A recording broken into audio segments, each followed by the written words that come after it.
தந்தை, மகன், தூய ஆவியானவர் நம்மை நிறைவாக ஆசீர்வதிப்பாராக. ஆமென். சனிக்கிழமை தாய் மரியாள் ஜெபத்திலே ஆசீர்வாதம். பிரியமான அன்பு இறை உறவுகளே, இறைவார்த்தை தருகிறேன். நாளிலே ஜெபமலை தாங்கிக் கொண்டு தாய் மரியாளோடு ஜெபிக்கிற இந்த நாளிலே வார்த்தை தருகிறோம். ரோமையர் புத்தகம் 15வது அதிகாரம் 13வது வார்த்தை. ரோமையர் புத்தகம் 15வது அதிகாரம் 13வது வார்த்தை. நம்பிக்கையின் கடவுள் நீங்கள் நம்பிக்கையில் நிறைவடையும்படி தூயாவின் வல்லமையால் எல்லா மகிழ்ச்சியாலும் அமைதியாலும் உங்களை நிரப்புவாராக. நம்பிக்கையோடு இருக்கிற பொழுது ஆண்டவர் அப்படி ஆசீர்வாதத்தை நிரப்புகிறார். ஆசீர்வாதத்தால் நம்மை நிரப்புகிறார், கிருபையால் நம்மை நிரப்புகிறார். நீங்கள் நம்பிக்கையோடு இந்த காலை ஆராதனையில் பங்கேற்கிற பொழுது, நீங்கள் நம்பிக்கை பொழுது நீங்கள் ஒருவேளை பயணித்து கொண்டு இருக்கலாம், நீங்கள் அலுவலகத்தில் இருக்கலாம், வீட்டிலே நீங்கள் சும்மா இருக்கலாம், அல்லது அமர்ந்து கொண்டு கூட இந்த ஆராதனை நீங்கள் இந்த ஃபோன் மூலமாக நீங்கள் பார்க்கலாம். நீங்கள் விசுவாசத்தோடு நம்பிக்கையோடு ஆண்டவர்கிட்ட நீங்கள் ஜெபிக்கிற பொழுது, பிரியமானவர்களே, நம்பிக்கையின் கடவுள் இவர். அதை நம்பிக்கையோடு நீங்கள் நம்பிக்கையில் நிறைந்திருக்கும்படி தூயாவின் வல்லமையால், அப்படின்னா ஆண்டவருடைய தூய ஆவி நம்மை முற்றிலுமாய் ஆட்கொள்கிறது. எப்போ? நம்பிக்கையில் இருக்கிற பொழுது, விசுவாசத்தில் இருக்கிற பொழுது. எனவே நம்பிக்கையில தூய ஆவியின் வல்லமையால் எல்லா மகிழ்ச்சியாலும், அப்படின்னா ஆண்டவர் முடியாது ஒன்றுமில்லை என்பது இதில் அடங்கி இருக்கிறது. இறைவார்த்தை ரோமையர் புத்தகம் 15:13 எல்லா மகிழ்ச்சியாலும், அப்படின்னா உன் வாழ்க்கையில் என்ன மகிழ்ச்சி இல்லையோ அதுவும் வரும் நம்பிக்கை. எந்த இடத்துல மகிழ்ச்சி போனதோ, எதனால் மகிழ்ச்சி போனதோ, மனுஷனாக இருக்கலாம், உன் பிள்ளைகளாக கூட மகிழ்ச்சி போயிருக்கலாம், உன்னுடைய தொழில் பிஸ்னஸ்ல நல்ல வேலை பண நெருக்கடியில் மகிழ்ச்சி போயிருக்கலாம். உன் நம்பிக்கையால் உனக்கு என்ன நடக்குன்னா எல்லா மகிழ்ச்சியாலும் அமைதியாலும் உங்களை நிரப்புவாராக. அமைதியற்ற சூழல்களால் அவர் மாற்றி போடுவாராக. அவர் வாழ்வை ஆசீர்வாதமாக அபிஷேகமாய் மாற்றுவாராக. அவர் பெயரிலே கிருபை நீ காண்பீராக, வல்லமையை காண்பீராக, அவர் பெயரில் சாட்சியமா நீ இருப்பீராக. நன்றி அப்பா. சனிக்கிழமை துதிக்கிறோம் ஆண்டவரே, ஆராதிக்கிறோம் ஆண்டவரே. பிள்ளைகள் தேவைகள் விண்ணப்பங்களை எல்லாம் வைத்து துதிக்கிறேன் ஆண்டவரே. உமக்கு ஆராதனை செய்கிறேன் ராஜா. எங்களை வழி நடத்துங்க அப்பா, எங்களை ஆசீர்வதிங்க ராஜா. வல்லமையான நிற்க ஆண்டவரே அப்பா, இமை துதிக்கிறோம், ஆராதிக்கிறோம் ஒவ்வொரு பிள்ளைகளுக்காக. இந்த காலை வேளையில் என்னவெல்லாம் தேவைகளோடு வைத்துக்கொண்டு இந்த ஆராதனையில் பங்கேற்கிறார்களோ அப்பா, அம்மிடம் விண்ணப்பங்கள் வைக்கிறார்களோ ஒவ்வொருடைய விண்ணப்பங்களுக்காக துதிக்கிறேன், ஆராதிக்கிறேன். பிரியமான அன்பு இறை உறவுகளை, இன்றைக்கு ஆண்டவர் தூயாவின் வல்லமையால் நம்மை நிறைவாக ஆசீர்வதிக்கும்படியாக இந்த நாளில் நம்மை தொடுகிற இந்த வேளையில் இன்றைக்கு இறைவார்த்தை, பிரியமானவர்களே அன்பர்களே, மத்தேயு நற்செய்தி 17வது அதிகாரம் 14 20 வரை உள்ள இறைவார்த்தையில், இறைவன் கடுகளவு விசுவாசம் இருந்தால் இந்த காட்டு அத்தி மரத்தை பெயர்ந்து போய் கடலில் விழு என்றால் அது விழும். நற்செய்தியிலே ஒரு தந்தை தன் மகன் தீ ஆவிலிருந்து விடுதலை வேண்டி வருகிறார். சீடர்களால் அது முடியவில்லை. ஆனால் இயேசு அதில் விடுதலை தருகிறார். தீ ஆவிலிருந்து மகனுக்கு விடுதலை.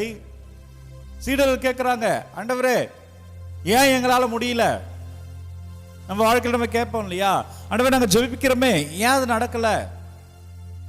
ஆண்டவரே நாங்க உங்ககிட்ட வருகிறோமே, ஒப்பு கொடுக்கிறோமே, மன்றாடி கொண்டு இருக்கிறோமே, ஏன் நடக்கல? சீடர் கேட்கிறாங்க, நாங்க அந்த தீயாவியை ஓட்டணும் ஆனா ஓடலையே. அப்ப இயேசு சொல்கிறார், நீங்கள் கடுகளவு விசுவாசம் இருந்தா போதும்.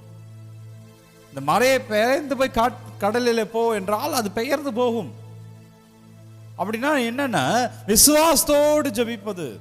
பல வேலைகளில் பிரியமானவர்களே, நம்ம பிரச்சனைகளை விட எதனால் நம்ம தோர்த்து போகிறோம் என்றால் பயத்தினால் தோர்த்து போகிறோம். பயம் எங்க இருக்கிறதோ அங்கு விசுவாசம் இராது. நீ ஆண்டவர்ல விசுவாசம் வச்சிருக்கிறோன்னா ஏன் பயந்து போகிற? பிரியமானவர்களே, பல இடங்களில் நான் தோற்று போவதற்கு காரணம் அது பிரச்சனைகள் அல்ல, நம்முடைய பயம். இன்றைக்கு அந்த பயத்தை அவர் நீக்குகிறார். நம்பிக்கையோடு ஆமென் சொல். ஆமென். இன்றைக்கு உன்னுடைய பயத்தையே அவர் போக்குகிறார். உன் பயத்திலிருந்து அவர் விடுதலை தருகிறார். அவர் உன்னை சாட்சியமான மகனாய் அவர் இன்றைக்கு உன்னை மாற்றுகிறார். அதான் சீடர்கள் சொல்லிக் கொடுக்கிறாரு, விசுவாசத்தோடு செய்யணும். இதே சீடர்கள் இயேசுவினுடைய விண்ணேற்புக்கு பிறகு அதிசயங்கள் செய்கிறார்கள், ஆசீர்வாதங்கள் செய்கிறார்கள். உடல் சுகங்களை தருகிறார்கள், மரித்தவர்களை உயிர்த்தெழ செய்கிறார்கள்.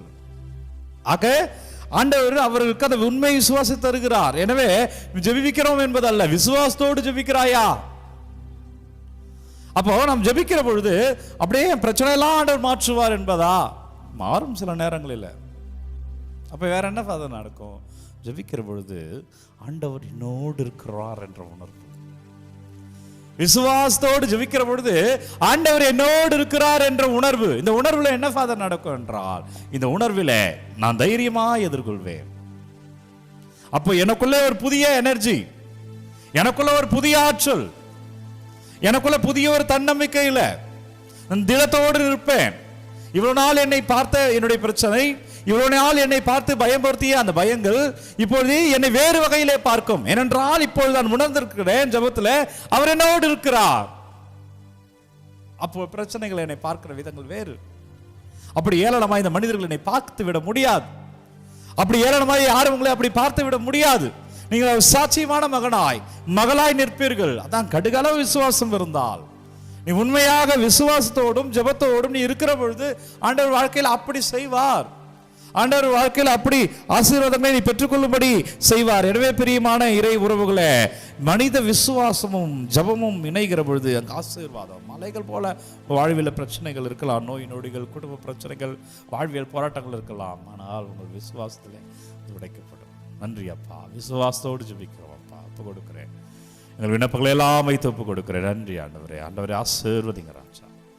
ஜெபிக்கிற ஒவ்வொரு பிள்ளைகளும் தொடப்படுவார்களாக அப்பா. ஒப்பு கொடுக்கிறேன் ஆண்டவரே, உங்கள் பாதத்தில் ஒப்பு கொடுக்கிறேன். நற்கரணை ஆண்டவரை ஒப்பு கொடுக்கிறேன் அப்பா. நீங்கள் விடுதலை தர அப்பா, உங்கள் பெயரால் நாங்கள் வாழ ஆண்டவரே, உமது பெயரில் அபிஷேகத்தை பிள்ளைகள் அறுவடை செய்ய, உமது பெயரால் ஆசீர்வாதத்தை அறுவடை செய்ய, உமது கிருபையால் வாழ ஒவ்வொரு பிள்ளைகளும் தொடப்படுவார்களாக. ஆண்டவர் இயேசு கிறிஸ்துவே அப்பா, நற்கரணை ஆண்டவரே, உங்கள் பெயரால் விடுதலை காண்பார்களாக. என்ன விண்ணப்பங்களை அனுப்பினார்களோ ஒவ்வொன்றையும் பாதத்தில் வைக்கிறேன். ஓ நற்கரணை ராஜா, ஒவ்வொன்றையும் உங்களிடம் சமர்ப்பிக்கிறேன். வல்லமையான நற்கரணை ஆண்டவர் உங்களுக்கு ஆசீர்வாதத்தை தருவாராக.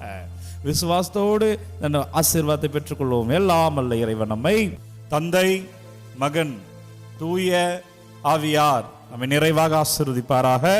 இந்த நாளும் இனிய நாளே. அன்பர்களே, ஒவ்வொரு நாளும் விடியற் காலை 3 மணிக்கு இந்த ஆராதனை வழங்கி கொண்டிருக்கின்றோம். யாருக்கு தேவைன்னு நினைக்கிறீங்களோ அவர்களுக்கு இந்த வீடியோவை பகிர்ந்து கொள்ளுங்கள். உங்கள் விண்ணப்பங்களை கமெண்ட்டில் அனுப்புங்க. உங்களுக்காக நான் தொடர்ந்து ஜெபிக்கிறேன். God bless you. Take care.